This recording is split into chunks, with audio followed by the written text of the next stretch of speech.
Hey friends, thank you so much for joining me today. I'm very happy to have you. Last week we talked about what to expect when you marry a breadwinner Filipina.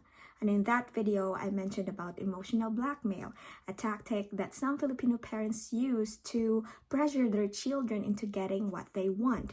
So today I thought that we're gonna dive deeper into this subject. So what is emotional blackmail? Why are the Filipino parents doing this? And how are they exactly doing it? Because maybe you are subject to it and you just don't know, and why you should put a stop to it. And also in this video, I'm gonna reinforce to you that you don't deserve it. You deserve a better treatment, be treated how you wanted or not at all. All right. Emotional blackmail is when somebody in your life uses fear, obligation, and guilt to manipulate and control you. When somebody is trying to hold your emotions hostage to coerce you into doing something that you don't want to do, that's emotional blackmail. So pretty much anybody who is shitty, anybody who is selfish, and anybody who doesn't really care for you or who doesn't really love you would employ this tactic to get what they want. But in the interest of time, we're gonna focus our discussion on Filipino parents and how they're using emotional blackmail to get what they want from their children. And before we talk about the different ways or scenarios some Filipino parents emotionally abuse their children, let's talk about why. Why are they doing it? Why? Simple. Because they know that it is effective. It is effective because in the Filipino culture, there's a huge emphasis on honoring the parents. And unfortunately, most Filipinos don't really read their Bible. So pretty much, they just listen to what the community dictates or what the church told them to do.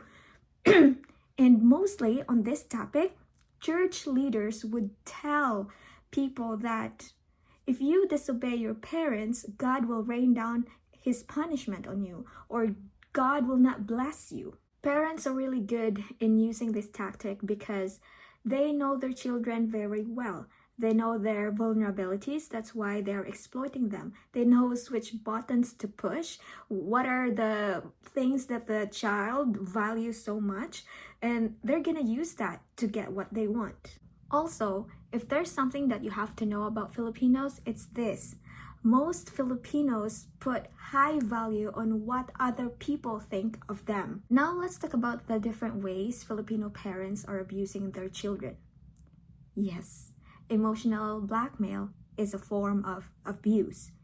And some parents probably were saying, no, we're not abusive, because they thought that that's normal, because that's what their parents and the parents before them did, and they thought that that's the way of, disciplining their children.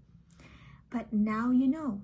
It's emotional abuse. So I hope you watching this video, if you're a parent, that you are not doing this to your children, or if you're not a parent yet, I hope that when you do have children of your own, that you never do this to your children, because if you emotionally blackmail your children, they can fall into depression. They can develop anxiety or end up having low self-esteem. All right, in no particular order, number one example of emotional blackmail is guilt tripping. Some Filipino parents feel entitled of their child's accomplishments, especially the parents that help their children to obtain a college degree. These parents would never fail to remind the child whenever they don't get their way that, how dare you say no to my demands? I helped you. If it's not because of me, you're not going to be able to have that kind of life that you have right now. I bent over backwards for you. I toiled for you. I sacrificed for you. And even if their demands are already excessive and unreasonable. Another example is withholding affection. Whenever the child said, no, I can't accommodate your request, some parents would stop communicating to the child or give a child a cold treatment. And this is extremely hard for those breadwinners who are living abroad, like overseas Filipino workers or a Filipina who married a Westerner. Because they are thousands of miles away, so they want to have that peace of mind and assurance that the family back home, their parents, are in good health, are doing okay, because they cannot carry it in their good conscience that if something bad happened to their parents, that they are the reason for it. That's why they would just cave in. And there's a lot of stories wherein overseas Filipino workers, when they finally stop working abroad, that they don't have savings, they don't have retirement, they don't have anything to show for it, because they funneled everything to the people that they love, because they want to keep them happy. And in most unfortunate cases, there are some overseas Filipino workers who don't even have family to go back to after they stopped working, because the moment that they stopped working, the moment that they are no longer valuable to those people, that they cease to be friendly, that they cease to be loving and caring to that overseas Filipino worker. And another thing that you need to know about Filipinos, and this is very toxic, I'm not very proud of it as a Filipino, and that is the moment you said no to their request or demand, you are a bad person. Even if previously you have rescued them multiple times, several times, it doesn't matter.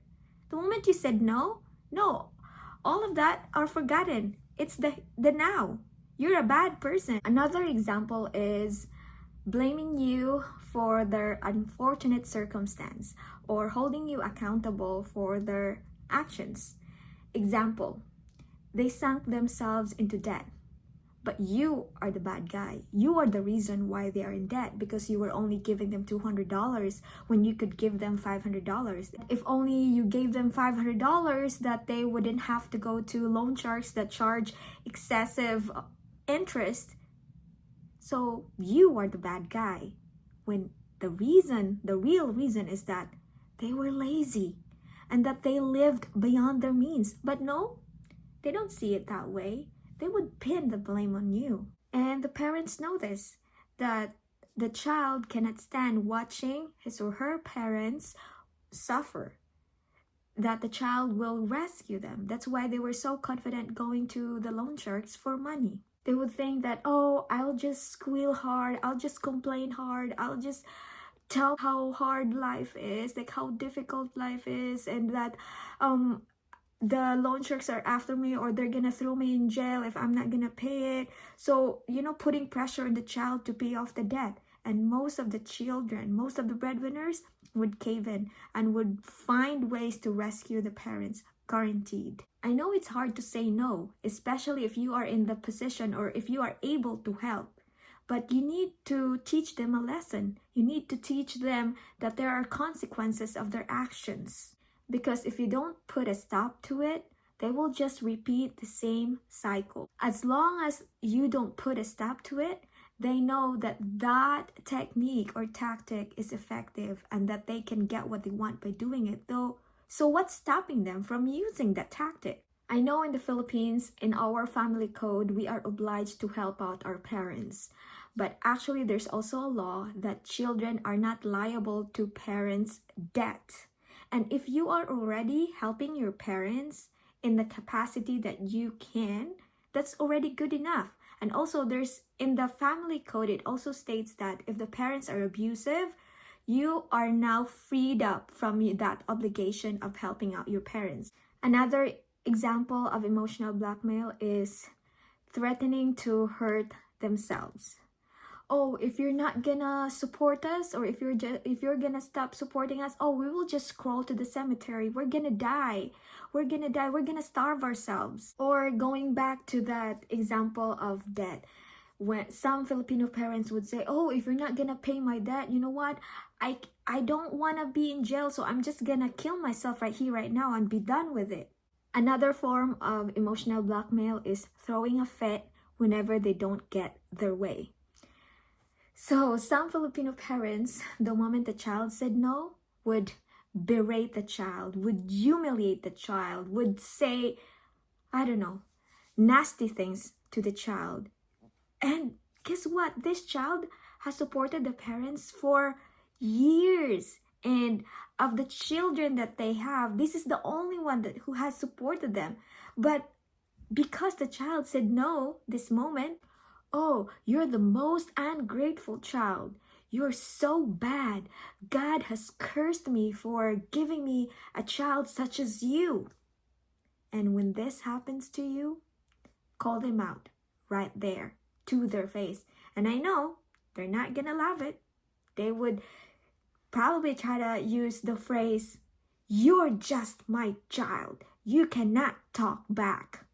And in that very moment that you stood your ground, and make them realize how shitty parent they are for doing that to you. And after all the great things that you have done to them, you don't deserve the kind of treatment that they are giving you right now.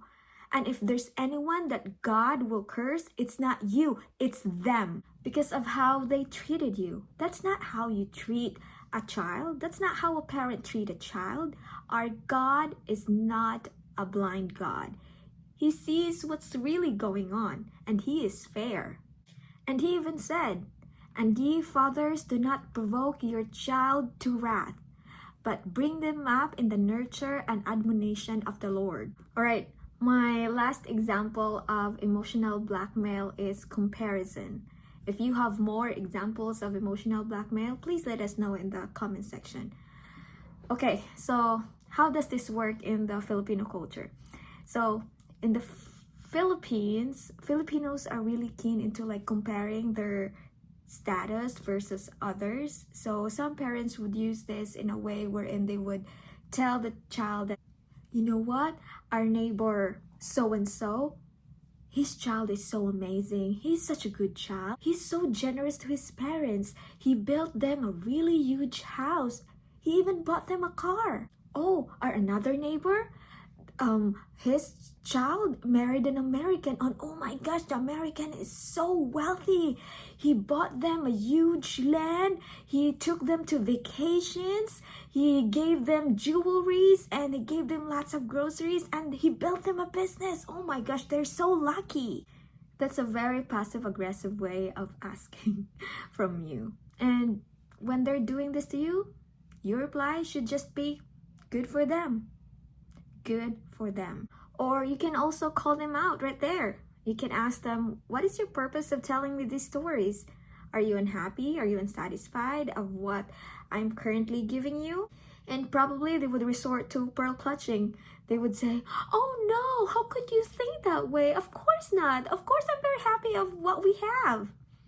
Well, good if they're telling the truth, but at least now they know that you don't tolerate such behavior. I know my friends, overcoming emotional blackmail and putting a stop to it is very difficult, and it would take you time.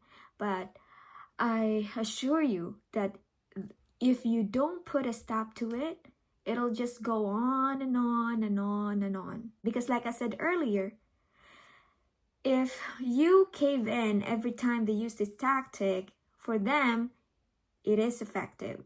So there's no stopping them from using this tactic every time they want something from you. You have to follow through so that your no will really mean no. And keep in mind, if somebody is using this on you, that means they need you. You don't really need them. If you have to, seek support from a trusted friend. And if you don't have one, you feel free to email me. Feel free to tell me about your story.